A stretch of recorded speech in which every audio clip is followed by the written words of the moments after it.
جہاں پر رمضان المبارک کے فوائد ہیں، اس کی برکات ہیں، اس کے ایک ایک لمحہ بڑا قیمتی ہے، ایک ایک عبادت کرنے کا ثواب بہت زیادہ ہے، جہاں پر ایک روزہ رکھنے کی اتنی فضیلتیں وارد ہوئی ہیں حدیث میں، وہیں پہ اس روزے کے کچھ آداب بھی نبی اکرم صلی اللہ علیہ وسلم نے بیان فرمائے۔ ایک حدیث میں آتا ہے رب صائم لیس لہ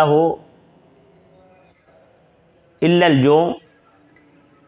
کہ بہت سے روزہ دار ایسے ہیں کہ جن کو سوائے بھوکا رہنے کے اور کچھ بھی حاصل نہیں ہوتا۔ یعنی بہت سے روزہ دار ایسے ہیں جن کو سوائے بھوکا رہنے کے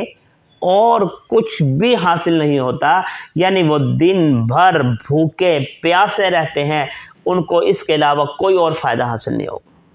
آدمی روزہ رکھتا ہے لیکن روزے کے جو آداب ہیں وہ اس کو ملحوظ خاطر نہیں رکھتا، تو ایسے شخص کے بارے میں کیا ارشاد فرمایا کہ اللہ تعالیٰ فرماتے ہیں کہ تیرے بھوکے پیاسے رہنے کا مجھے کوئی فائدہ نہیں۔ تو اس لیے فرمایا کہ بہت سے روزے دار ایسے ہیں جن کو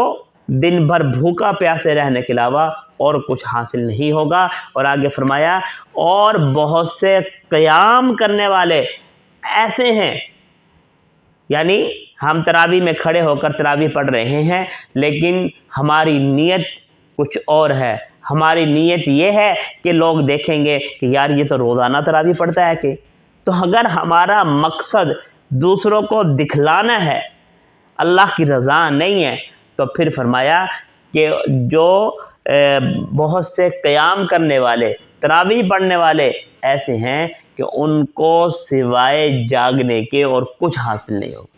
یعنی وہ بس اپنے آپ کو تھکا رہے ہیں کھڑا کر کے، اپنی نیند برباد کر رہے ہیں، یہی سمجھ لیں کہ انہوں نے نیند برباد کر دی۔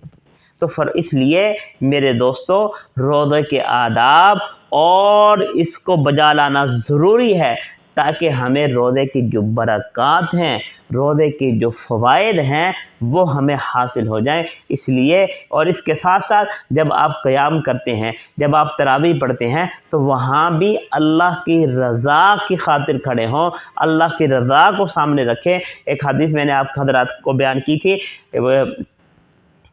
من قام رمضان ایمانا واحتسابا غفر له ما تقدم من ذنبہ، کہ جس شخص نے ایمان کی حالت میں ثواب کی نیت رکھتے ہوئے اللہ کی خوشنودی کی خاطر قیام کیا، تراویح پڑھی، غفر له ما تقدم من ذنبہ، اس کے سارے گناہ معاف ہو جائیں گے۔ اسی طرح روزے کے بارے میں ہے من صام رمضان ایمانا واحتسابا، جس نے رمضان المبارک کا ایک روزہ رکھا ایمان کی حالت میں اللہ کی رضا کے لیے،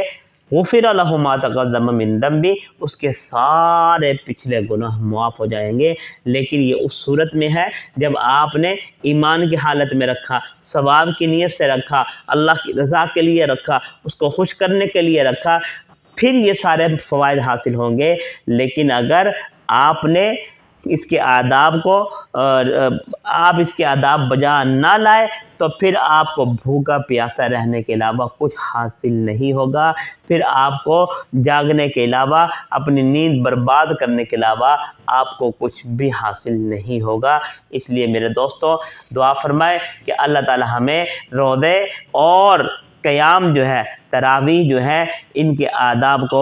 بجا لانے کی توفیق عطا فرمائے، اور رمضان المبارک کے جو لمحے، جو گھڑیاں باقی ہیں، ہمیں ان سے بھرپور فائدہ اٹھانے کی توفیق عطا فرمائے۔